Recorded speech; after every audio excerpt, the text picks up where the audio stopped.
Pinoy Pride, Jericho, nominado sa Content Asia Award. International at bigatin ang mga kalaban.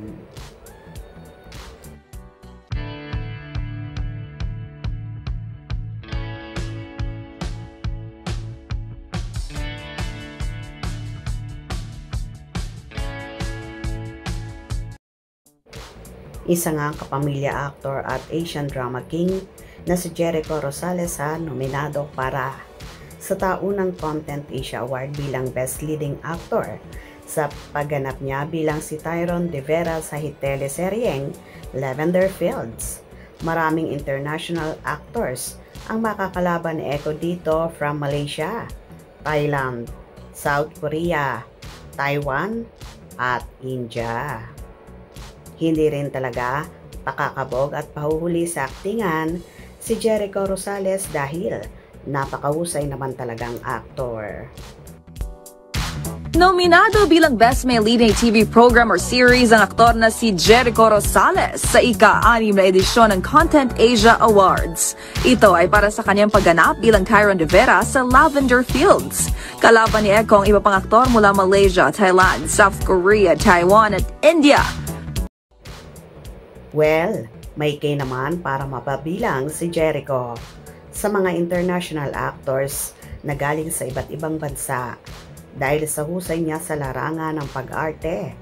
Hindi rin katakataka na maging nominado pa ang aktor sa iba't ibang kategorya at parangal dahil sa angking galing niya sa kanyang mga karakter na ginagampanan. So happy naman ang taghanga ni Jericho kung saan kinongratulate siya ng mga ito. Congrats, Mr. Pogi. Wow, congratulations, Echo. Congrats, Baba Echo. Samantala, inaantabayan na naman nila kung babatiin ng nobyang si Janine Gutierrez ang kanyang nobyo na si Echo.